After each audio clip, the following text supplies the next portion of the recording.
एक मछुआरे का बेटा जो पेपर बेचता था और एक दिन बन गया भारत का राष्ट्रपति, जिसके सपनों ने भारत को मिसाइलों की ताकत दी और युवाओं को उड़ने की प्रेरणा। ये कहानी है डॉक्टर एपीजे अब्दुल कलाम की, एक ऐसे इंसान की जो खुद गरीब था लेकिन सबको अमीर सपने देखना सिखा गया। चलिए जानते हैं उनके संघर्षों से सफलता तक का सफर। अब्दुल कलाम का जन्म 15 अक्टूबर 1931 को तमिलनाडु के रामेश्वरम में हुआ। उनके पिता जैनुल आबदीन एक नाव चलाने वाले थे और माँ आशियम्मा एक गृहिणी थी। घर में पैसे नहीं थे लेकिन संस्कार बहुत मजबूत थे। छोटे कलाम ने बचपन में अखबार बांटकर अपने परिवार की मदद की। वो कहते थे, सपने वो नहीं जो हम नींद में देखते हैं, सपने वो हैं जो हमें नींद नहीं आने देते।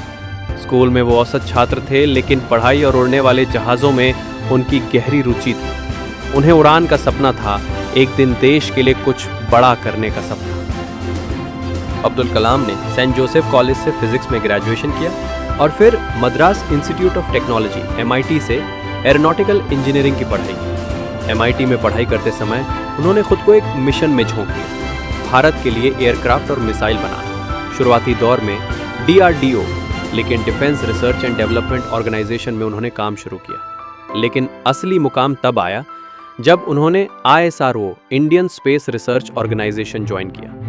वहीं पर उन्होंने SLV-3 का निर्माण किया, भारत का पहला स्वदेशी सैटेलाइट लॉन्च व्हीकल। 1980 और 90 के दशक में उन्होंने अग्नि, पृथ्वी, त्रिशूल और आकाश जैसी मिसाइलों पर काम किया। उनकी कड़ी मेहनत और नेतृत्व की वजह से भारत एक मिसाइल पावर बन गया। उन्हें मिसाइल मैन ऑफ इंडिया कहा जाने लगा।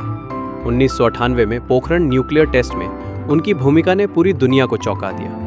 भारत ने साबित कर दिया कि हम आत्मनिर्भर हैं। 2002 में डॉक्टर कलाम भारत के 11वें राष्ट्रपति बने।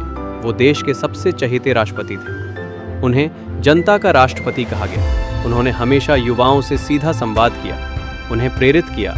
Great dreams of great dreamers are always transcended. राष्ट्रपति बनने के बाद भी वो बच्चों के बीच जाते रहे, स्कूल कॉलेज में भाषण देते रहे। वो कहते थे, आपको सफलता पाने के लिए जुनून और मेहनत दोनों चाहिए। 27 जुलाई 2015 जब डॉक्टर कलाम IIM शिलोंग में भाषण दे रहे थे, उसी मंच पर उन्हें हार्ट अटैक आया और उन्होंने वही दुनिया को अलविदा कह दिया। लेकिन उनकी बातें, उनके विचार और उनका संघर्ष आज भी लाखों युवाओं को रास्ता दिखा। अगर तुम सूरज की तरह चमकना चाहते हो तो पहले सूरज की तरह जलना सीखो। Doctor APJ Abdul Kalam. वो चले गए लेकिन उनकी सोच आज भी हमारे बीच जिंदा है। उनका जीवन सिखाता है कि हालात चाहे जैसे हों, सपने बड़े होने चाहिए। धन्यवाद।